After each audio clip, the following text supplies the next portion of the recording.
That's a good thing for society, that we have this division between for-profits and not-for-profits, because I think if we did leave it to companies to highlight social issues and push for change on certain social issues, there's clearly a problem with that.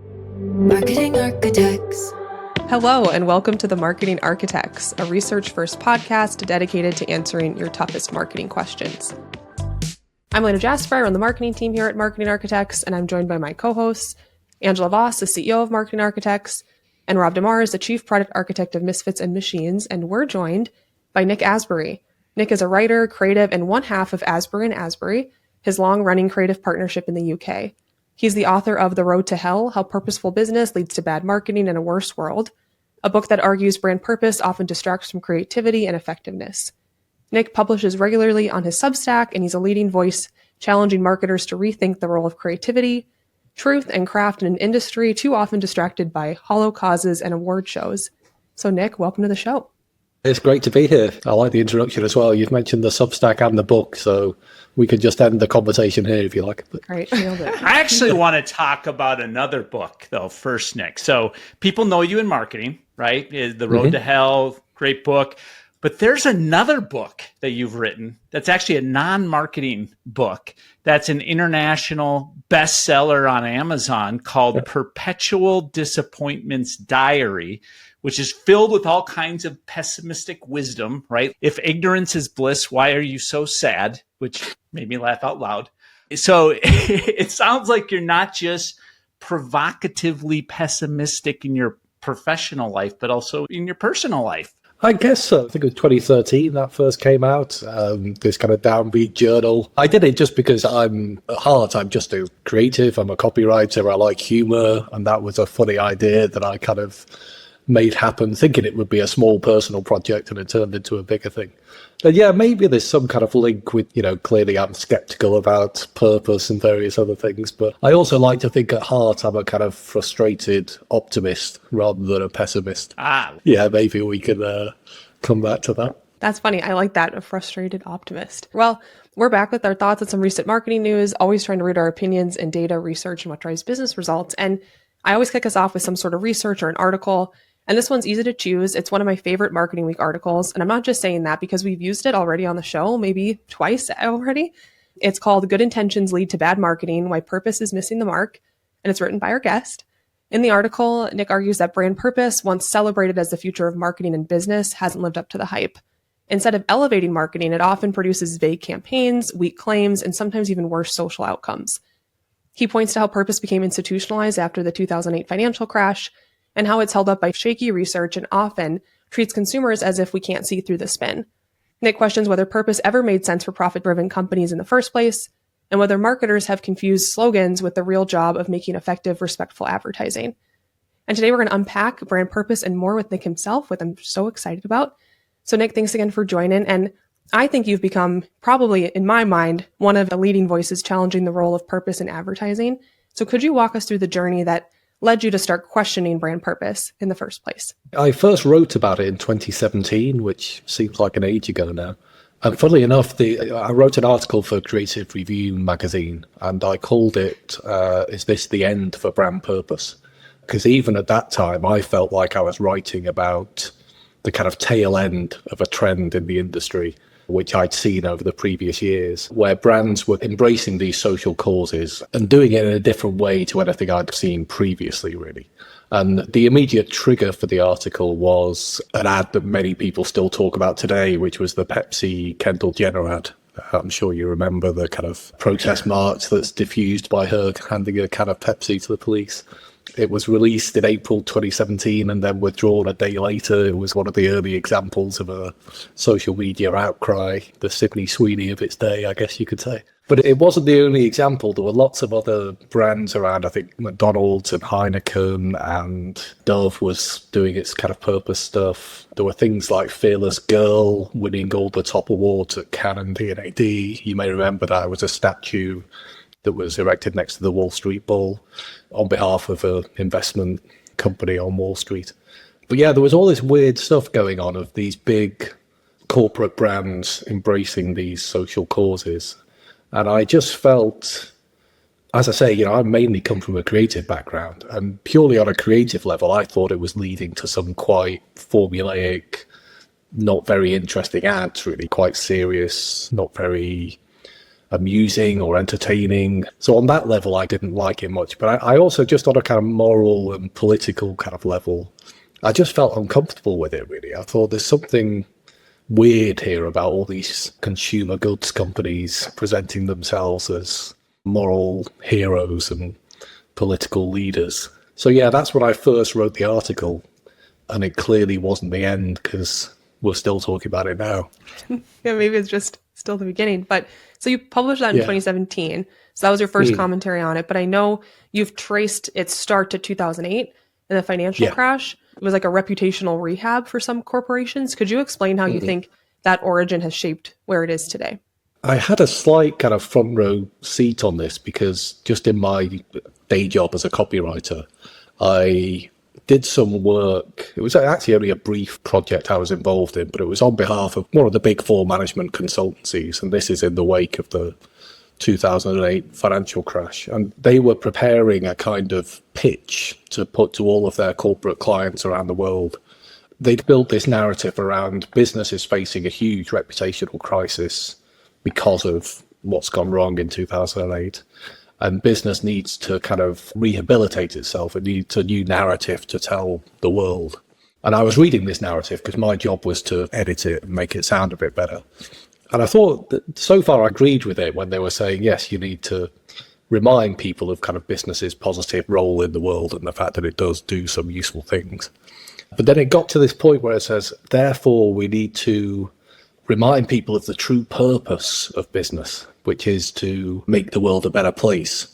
And I remember actually slightly wincing at that word purpose, because I thought, well, that sounds like a bit of an overclaim. It's like business definitely does have very good side effects in terms of employing people and bringing communities together and that kind of thing, but it's not really its purpose. And it just sounded to me like a kind of hubris was creeping in about, hey, guys, we're not the villains. We're actually the heroes who can lead societal change. So I remember that happening, and this was all in the context of Occupy Wall Street and all these kind of anti-business protests that were gaining some traction around the world. And I think purpose did come as a kind of a conscious attempt to change the narrative from that kind of Occupy Wall Street narrative to something more positive. And it was about repositioning business and saying, look, we're not the villains, we're actually your most powerful allies. We can push all the causes you care about. So yeah, that would be the story I would tell about where it came from. So if we fast forward to today, you maybe thought it was dying in 2017, but it seems to be pretty alive and well. And what I've seen is defenders of purpose, they're often pointing to data or research, stuff that comes from the IPA. Everybody loves to reference Dove's Real Beauty study, but you've argued that a lot of that evidence is shaky. Why do you think the marketing industry still leans so heavily on it? And could you share an example or two of how you think it's led to misguided campaigns or misguided, I suppose, perceptions of how purpose has worked for brands? I think partly because of that kind of backstory that I've just told. I think it began as a kind of narrative, and then it went in search of evidence, if you like. So in those early years, you had people like Jim Stengel, for example, former Procter & Gamble marketer. He wrote Grow, a book that was one of the first kind of attempts to produce some evidence for purpose, and the idea that the best companies, the most successful companies, were those that embraced some kind of higher purpose, or ideal, as he called it back then. And that was one of several attempts to bring forward some data to back up this way of looking at marketing. And I think a lot of people took it at face value because it's such a seductive story. It's something you want to believe. It's nice to think that not only can you sell soap or cans of Coke or whatever it is, but you could also be making this really positive difference in the world. So I think a lot of people liked that story and were therefore inclined to believe the evidence. And maybe it's harsh to single out Jim Stengel because he wasn't the only one kind of bringing evidence forward, but it really was extremely thin evidence, kind of non-evidence really. Byron Sharp, he was onto it very early, I think in 2012 13, he wrote a reasonably obscure blog post. This was before Byron Sharp was quite the name he is now.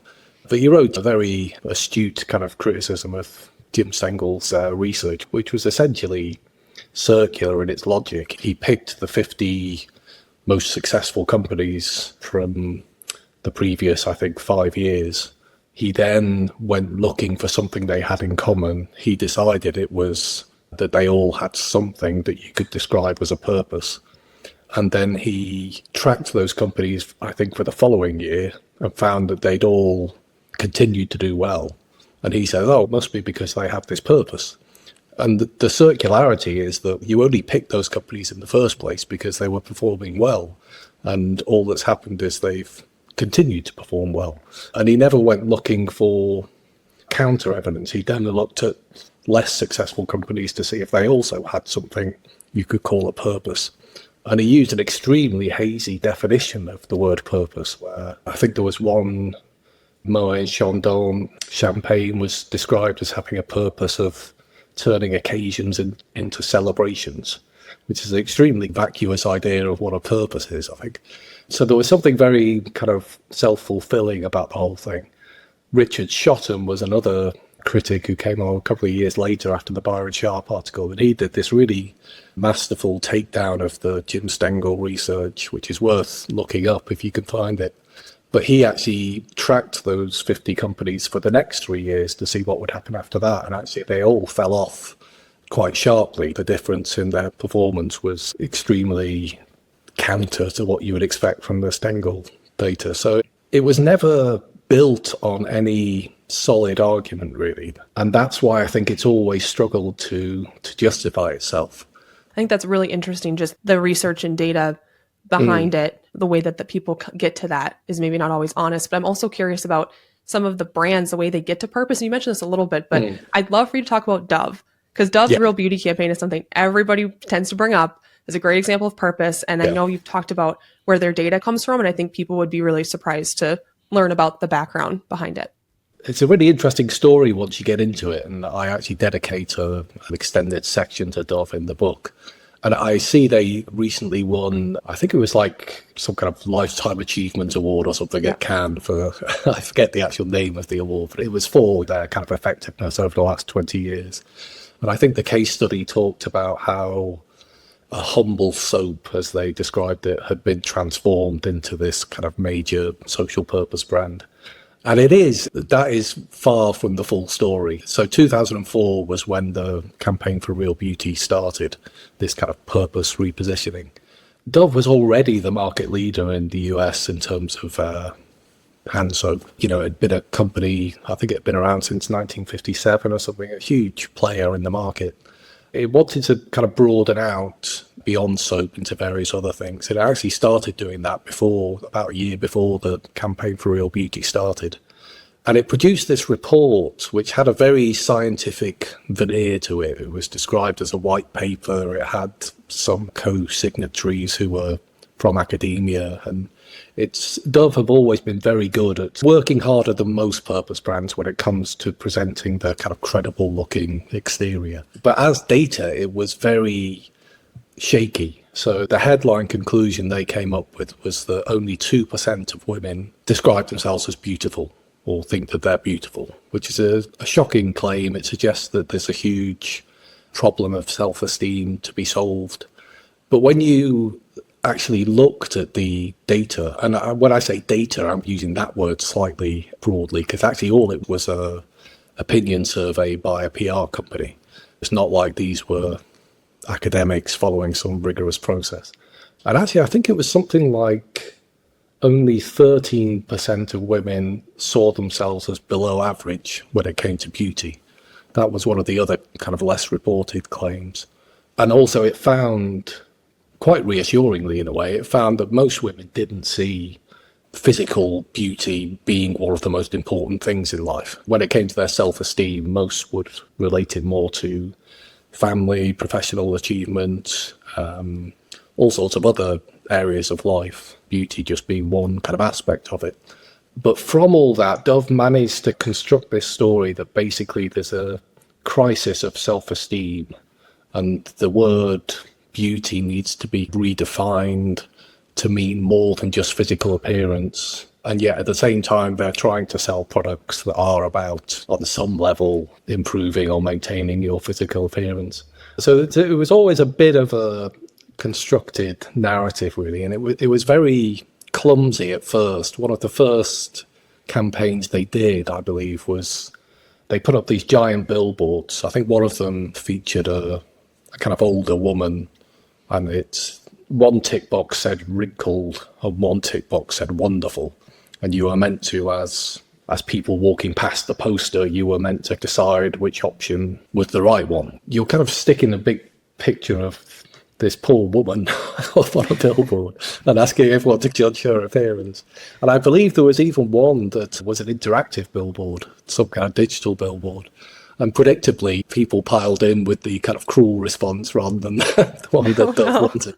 So that was rapidly taken down, but they gradually got more sophisticated over the years and did these kind of almost like popular science experiment type ads, which I'm sure you remember.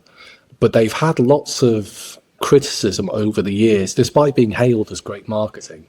And I think actually commercially, they've been perfectly successful. But in terms of what they're actually doing for women and what they're doing for this social cause of solving a so-called self-esteem crisis, the evidence isn't good. We seem to have more mental health problems among young women now than we've ever had before, really. And many women, journalists, critics, commentators, have written against Dove and its campaign. I quote a lot of them in the book, but many of them raise an eyebrow at this kind of commercialization of female insecurity, if you like. And I think Dove is, in the guise of trying to solve these problems, Dove is constantly prodding young women and saying, hey, you must be really worried about this. Let us sell you something that can make you feel better. And none of this takes away from it being commercially successful necessarily, but I think if it's truly a social purpose campaign, it should be judged on whether it's delivering against that social purpose. I'm definitely a skeptic on that. I think the work you're doing is so crucial.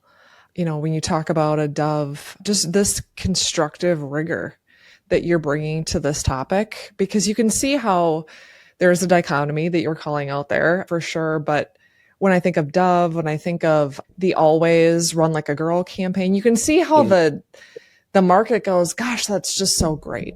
There is this crisis of self-esteem, and yet is it doing what they're claiming it's doing? On the pod here, I don't know that it's our purpose, but I would say a mission that we have is to infuse our listeners with marketing effectiveness insight and give marketers a real license to guide their organization on how to drive real brand growth. And I think this purpose topic for sure has a place in the conversation. Now, you've said, Nick, that for-profits don't really have the social license to lead social causes. Why do you see that as such a problem for brand purpose? I think it's a pretty deep, fundamental problem, really, that I think when you set up an organization to begin with, you get a bunch of people together, you incorporate as an organization, and your first choice is, should we be a for-profit or a not-for-profit? That is one of the first decisions you make. And I think once you say you're a for-profit company, it does mean that your license is limited. It's partly why we talk about limited companies. You don't fundamentally have the liberty, particularly if you're a kind of a publicly listed company, you don't have the liberty to say, we're going to put this social cause ahead of profit or ahead of delivering for shareholders. Logically, your self-interest is always going to win out when it comes to a kind of tough choice.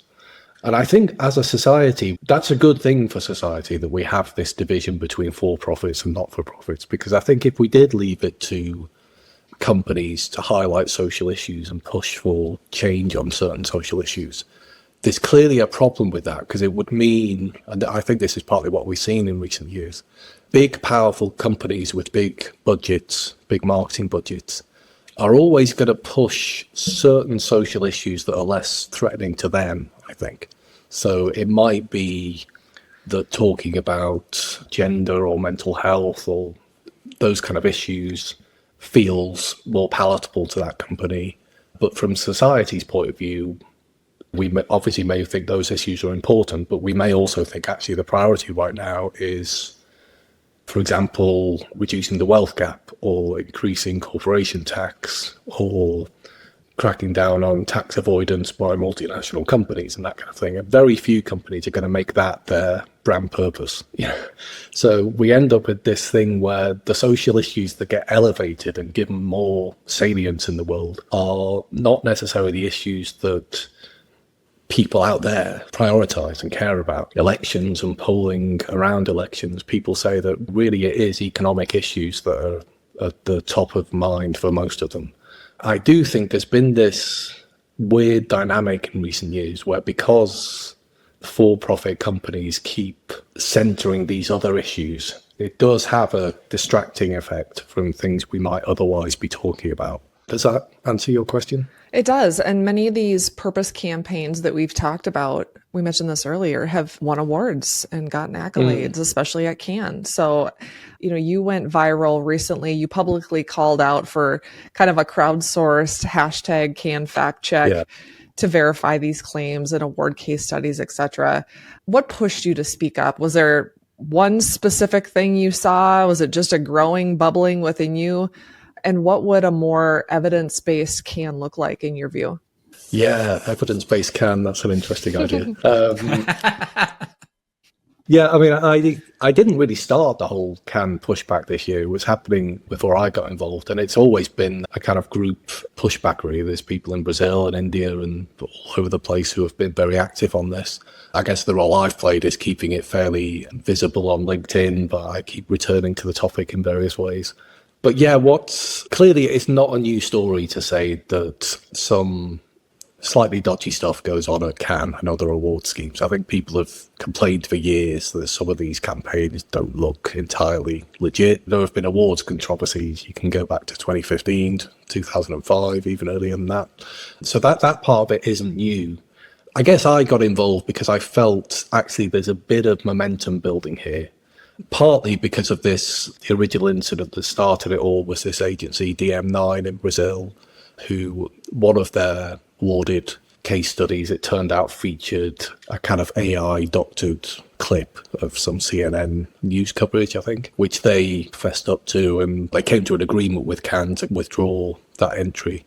They also withdrew 2 other entries at the same time, never explained what was wrong with those. Cannes never explained what was wrong with them either. They just quietly disappeared. So that was a thing that kind of started it going, I think. But then there were flare-ups around the world. In India, there was a very active conversation about. There was one entry in particular that got a lot of attention. It was kind of turning train tickets into a kind of lottery system to tackle fare dodging. People did a lot of digging to find out that, most of the claims in that case study video were just miles from being true. There were other cases as far afield as Brazil and the Netherlands. And I know that there's an academic, a professor in Germany, who's got a list of about 55 cases, I think. For my part, I've got a list of about 15 that I've looked into in great detail. And there were just such huge questions about all these things. And I just found myself, and it is related to the purpose topic, I think, and I think that's partly why I'm interested in it. I just think why, even though it is a kind of old news in a way, and you get some old timers kind of rolling their eyes and saying, hey, this is just the way it is. You kind of think, yeah, but does it have to be this way? I think clearly it's possible to crack down on just blatant lying, really, in awards entries.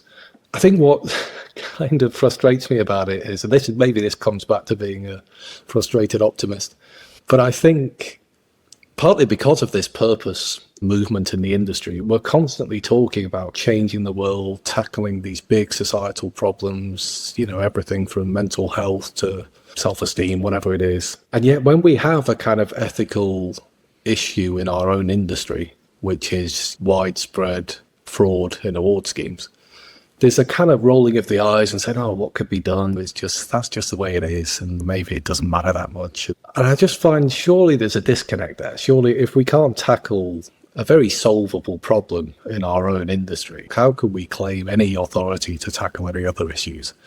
And I have to say, while I'm on my hobby horse, it frustrates me a bit that a lot of the kind of purpose activists on LinkedIn and elsewhere who are very vocal about tackling all sorts of issues in the world None of them have joined in this kind of crowdsourced fact-checking kind of effort that's been going on with me and other people around the world. And I kind of think, it does make me question how committed. Yeah, it's a bit of a sign. Yeah. I don't know, what, as a kind of observer of all this, do you feel it's been different with Cannes this year? Yeah, I think there's definitely an evolution going on. And I also, you talk about purpose and changing the world and this big notion of, can even businesses be part of a larger mission? I also think that marketers are constantly assessing, how is the world changing? It's to some degree a marketer's job to be consumer minded. And I think we've all seen a fair amount of Gen Z being thrown under the bus as the reason purpose has to take the main stage, even for profit businesses. You've said that's a myth. What do you think this tells us about how marketers are viewing Gen Z? And is that the reason this is showing up in awards? Or is there any consistency there in terms of time being spent over the years on this topic? Yeah, I think it's definitely been a big part of the argument for purpose, is that this is what Gen Z demands. And if you don't get with the program now, then you're very quickly going to be left behind, because they're this kind of new generation that, in a different way to all previous generations, really thinks about social issues when they're buying toothpaste or buying, soap or whatever it is. That's always been a huge claim, and it's been backed up by various research from people like Edelman and various other kind of PR companies. Deloitte, I think it's another one, McKinsey, where they ask these kind of leading questions in research. Do the ethics of a company matter to you when you're buying something? And you'd have to be a bit of a cold-hearted villain or something to say no to a question like that. Yeah, ethics matter to me, sure. But it doesn't actually mean you're going to be thinking that when you've finished doing the survey and you're in the supermarket a few hours later. Most of us just buy stuff, as you guys know, for all sorts of reasons: mental availability, fame, salience, all these kind of processes that go on in people's minds when they're making purchasing decisions. And very few of us truly consider the ethics and politics of a company with everything we buy. But yeah, somehow Gen Z was supposed to be different.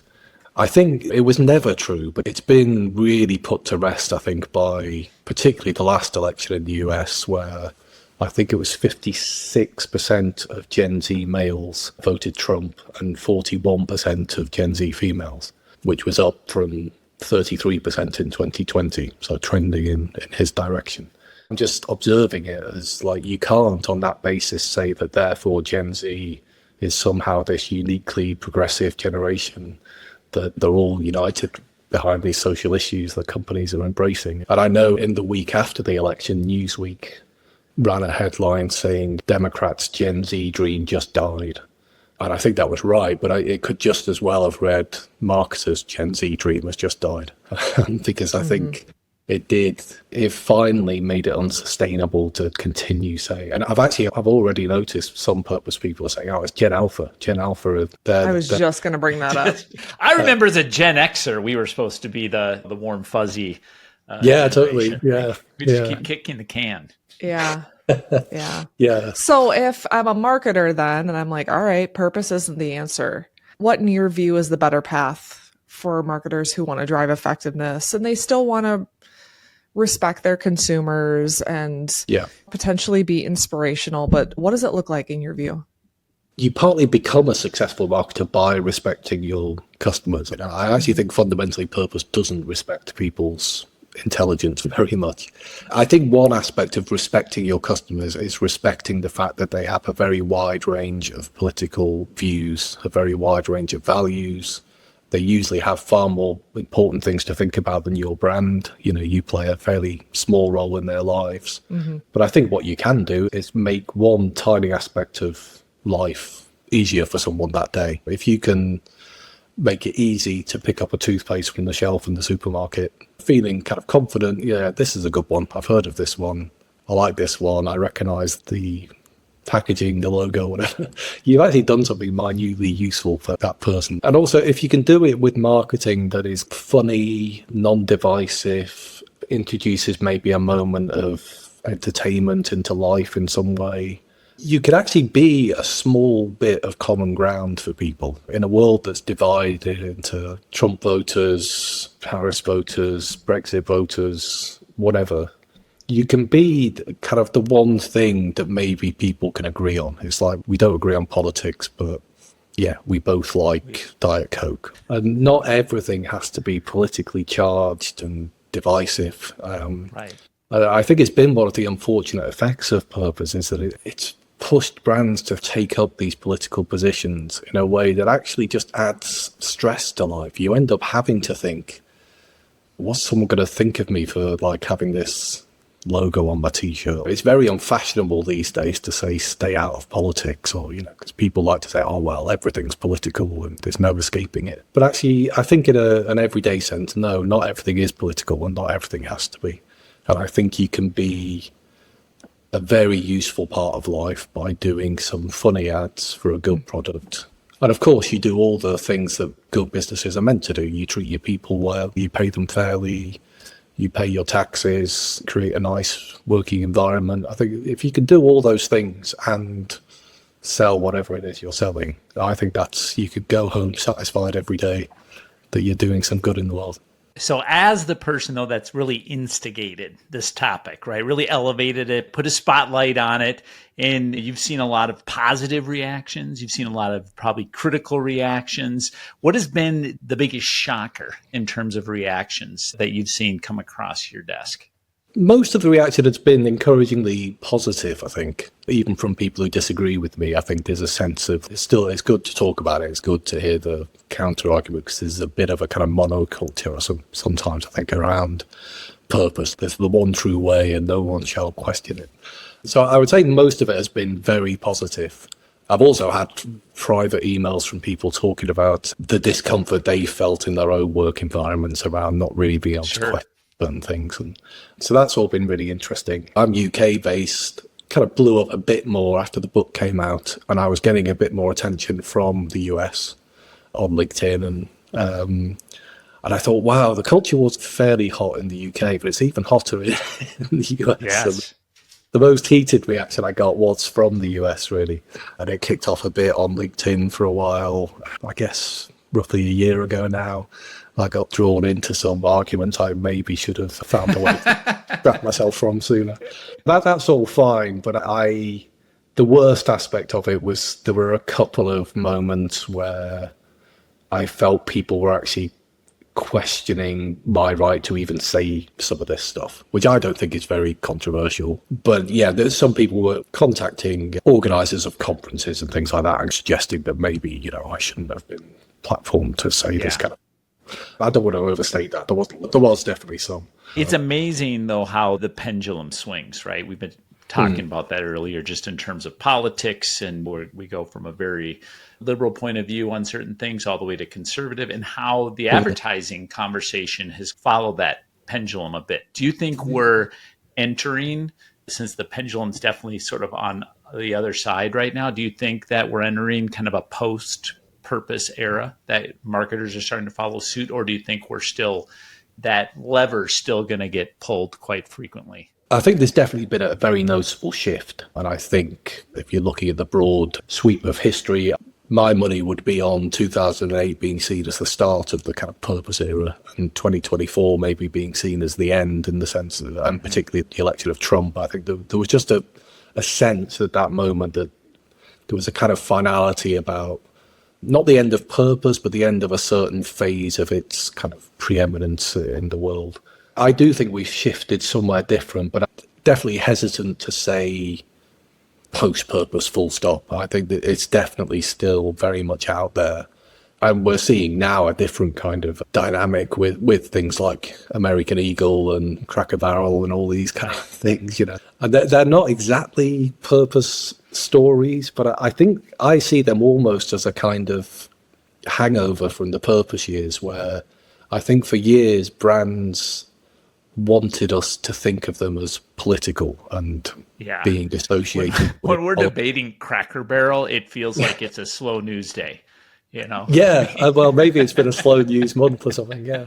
But yeah, I think brands are always... Oh, Like the marketing world just goes crazy. And I think it is that blend. I loved your point about like separate channels can do everyone good. Give us a break, because it just feels like in life in general, politics is just seeping its way into everything. And I have kind of, I guess, complex feelings about it, because on the one hand, I do think it's valid to look at any ad or logo or anything and read it in a kind of cultural and political context and do a kind of almost academic kind of reading of these things and say, what do these suggest about the way culture is going? And I think that's an entirely valid thing to do. But yeah, at the same time, you think, geez, this is a logo and this is an ad for jeans, and how has this become so heated? And you see the heat coming from both sides in a way. So yeah, it's interesting times, and I guess we're still going to see how it pans out. Is this post-purpose, or is this purpose moving into some new form? And yeah, I'm not sure the answer yet. From controversy to contrarian, we love a good contrarian marketing philosophy. So we always like to ask our guests, and it seems like you have several you could probably choose from, but what's your most contrarian marketing opinion? I think it's time for a contrarian corner. The lines are drawn, who's right, who's wrong. Yeah, it's funny. In a way, my meta contrarian opinion is that I'm not the bloody contrarian here, it's everyone else. Because I kind of think my strongest beliefs, or the things I'm most known for, are arguing creative awards should be for creativity, which somehow is a contrarian opinion these days. I think purpose should be for charities, and for-profit should be for profit. I think lying in awards entries shouldn't be allowed. Whoa. But as I say, I almost feel like a contrarian making those arguments. I like to think there's a world where those are the accepted wisdom and everyone else is the contrarian. So yeah, I think that might be the best. I'm sure I've got 10 other kind of contrarian opinions, but yeah, I'm going to be contrary about being called a contrarian. Love it. It's a new take on that question. I like it. I want to wrap up with just a quick fun question here for all of us, but starting with you, Nick. Is there one brand purpose habit, maybe a trope, that you see frequently and you just roll your eyes at every single time? Yeah, I'd love to hear yours, actually. The one that comes to mind for me, which I'd be interested to know if you've seen much of this, but the word democratizing. I've noticed this word comes up a lot in popular. And usually what it means is we're making something cheaper. Right. But instead, it sounds much more noble to say we're democratizing it. And I've noticed actually Elf do this, Elf Beauty. They say we're democratizing beauty. And actually what their business model is really is finding a product that's trending and is quite expensive. And then they do a dupe of it, a kind of a rip-off of it, and then sell it a bit cheaper. And they call it democratizing beauty. But yeah, I just think it's a bit of a tell, that word, for something going on. But yeah, What are yours? I would say mine is probably where you see a brand doing kind of social tallying versus having real commitment. If you're really behind something, donate a set amount, right? And go, versus the one like equals a donation, or share to this to support. It's a hashtag for change. And I think now, in retrospect, behind a lot of what you've just talked about, us really getting into what has purpose really been, and is this virtue signaling, that type of thing. So it's easy to see through that stuff now.